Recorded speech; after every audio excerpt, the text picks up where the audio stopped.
Magandang gabi mga kababayan. Ito yung sagot sa alegasyon ni Epifanio Labrador kung bakit daw nagsalita itong si Marcolita, ang kapatid natin sa Iglesia ni Cristo, sa panahon po ng rally. Ito ang paliwanag ng kapatid po natin. So sana ay pakinggan din niya kung ano ang side natin.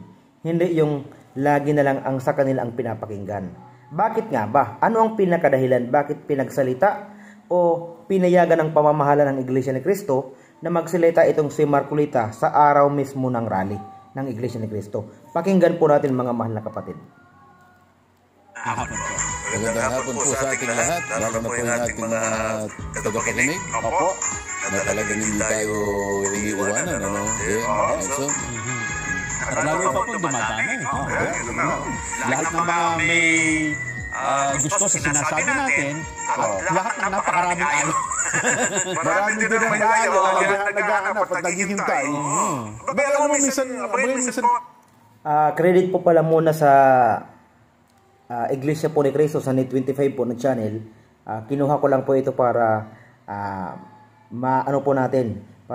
masagot natin yung aligasyon ng isang vlogger na sinisira ang pamamahala ng Iglesia ni Cristo. Shout out po at credit po ito sa Net 25 po ng Iglesia ni Cristo po. May mga taong talagang mahirap paniwala kasi lahat ng gusto natin sabihin, anumang paliwanag, hindi naman nila tatanggapin kundi kung paano nila sasalungain yung isang malinaw ng pagpapaliwanag. Tama naman po yun. Basta ako, nagulat ang isang babae dahil sobrang puti ng balat niya na parang may albinism. Ang dahilan ay sobrang paggamit niya ng Holy Body Lotion. hindi ko pinapansin ko yung sinasabi ng mga ibang tao. Lalo na kung ang kanilang sinasabi ay pagaglahi doon sa nangyaring INC rally. Yung Kahit hindi natin ulit-ulitin, malinaw na malinaw kung bakit nangyari yung sama-samang pagkilos na yun. Malinaw natin sa mga nagsalita, yung iba pa, memorize ko pa yung mga nasabi. Kami po kanya ay kumakatawan sa napakaraming bilang ng ating mga kababayan na nagnanais na tayo maging payapa bilang isang bansa. Sapagkat napakarami po nating mga problemang kinakaharap ngayon.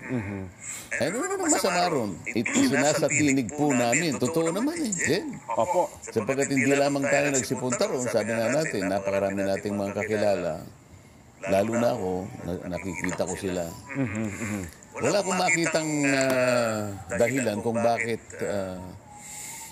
gumawa sila ng negative na komento doon, Jen.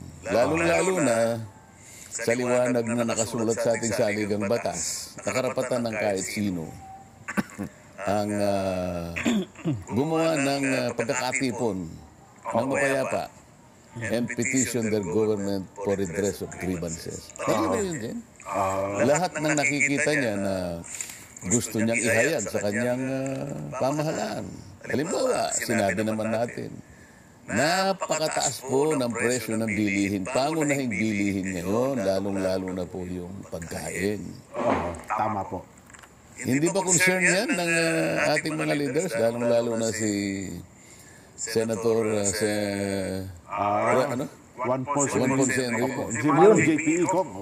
Siguro si Manong Ponce Enrique, dahil hindi na siya nakakapunta ng palengke, hindi niya alam nung panahon na tayo nagkakatipo na yun, na isang piraso ng kamatis ay 30 pesos.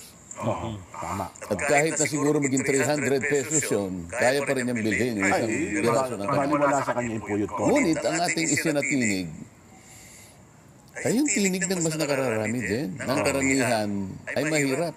Binanggit ko nga, kaya nga nung ako'y nagsalita, binigyan natin ng konteksto yung sinasabi ng mga nagpaliwanag na nauna. Maliwanag yun dyan.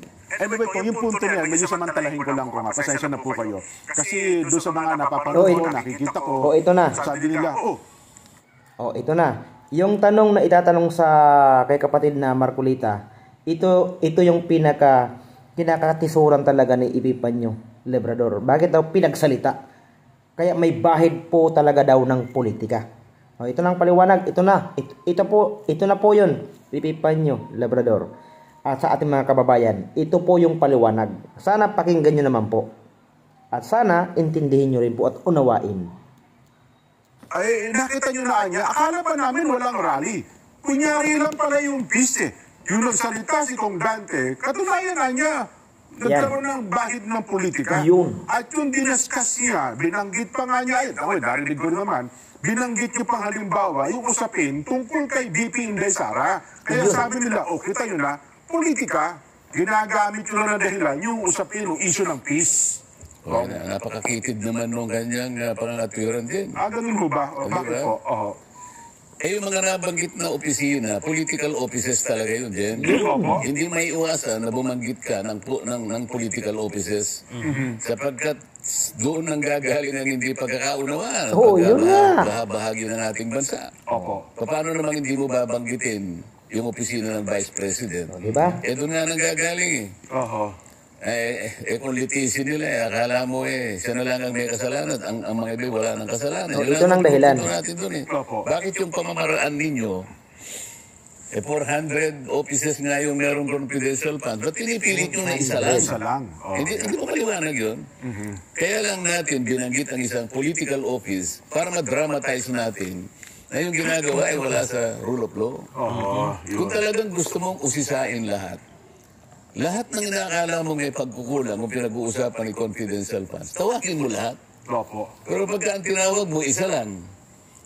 Sino namumuliti ka? Hindi tayo. Halatang may motibo. Ang papel ko doon para ilahad yung mga yun, sapagkat ako lang ang nakakalam yung nangyayari, sapagkat membro nga ako ng Kamara din. Ayun, tama. At sinasabi ko, hindi nangyayari at hindi nasusunod ang mga patakaran na nakalahad mismo sa aming mga tuntunin. Ano yung sinasabi natin? Kailangan mahinto ito. Ang pinagmumulan nito ay pag-aaway-aaway. Pagtatalo-talo. Pag hindi nila naintindihan yun dyan, ipauubaya ako na kayo, Ngayon, naunawaan nyo na bakit pinagsalita ng pamamahala itong si Marcolita. Maraming kapatid na mga lawyer, mga abogado. Ayun, napaliwanag nga natin. Napaliwanag ng kapatid namin na Marcolita na siya kasi ang tanging nakakakita lang doon kasi siya lang ang nasa opisina ng Kamara. Andun siya. Nakikita niya ang katiwalian na nangyayari. Di ba? Kaya siya pinagsalita. Ngayon, di ba? May nalalabag daw. May nalalabag talaga. Bakit pinagdidikdikan daw nitong lamang na ang Office of the Vice President lamang ang kanilang tinutugis? Di ba 400 offices yun? I-audit din nila yun para malaman nila talaga kung ano ang kalaki ang korupsyon na nangyari. May masama ba doon? Di ba wala? Yun na ang sagot ng kapatid. Isa na naman naintindihan nyo. Di ba? Lalo na ikaw, ipipan nyo, sana maintindihan mo na ganun ang pinakalayunin. Bakit pinagsalita yan? Hindi sa kung sinong politika. Hindi kung sinong partido o sinong na yan. Wala kaming pakialam sa mga politika. Ang pinaka-issue namin doon ay yung problema ng taong bayan. Yung sigaw ng problema ng taong bayan. At yung kapayapaan sa pagitan ng Pangulo at ang pangalawang Pangulo. Sana ayusin nila. Ganun lang naman. So hanggang dyan lang muna. Sana naunawaan nyo ang pinakadahilan bakit pinagsalita nga. Hindi sa kung anong dahilan, hindi sa pamumulitika, walang halong politika doon. Natural talaga na banggitin yun. Kasi doon nagsisimula ang problema. Di ba? Sige, shout out sa atin lahat. Shout out sa mga kapatid natin dyan. Shout out po sa lahat ng mga sumusuporta po sa lahat sa channel po natin kahit maliit pa lang. Maraming salamat sa mga subscribers ko dyan, sa mga kapatid natin sa Iglesia ni Cristo. Magsuportahan po tayo. Tulungan natin, ipanalangin natin ang pamamahala ang buong iglesia. Dahil alam natin, pag-uusig lang ito. Kaya natin ito. Kaya natin ito dahil may Diyos tayo na tumusuporta at tumutulong po sa atin.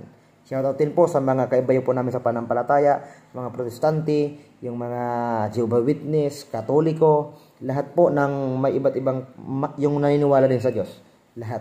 Shoutout po sa inyong lahat. Maging sa mga kapwa ko Pilipino sa abroad na andyan nagtatrabaho, shoutout po sa inyo. Sana po ay suportahan po natin yung kapayapaan ng Pilipinas. Good night.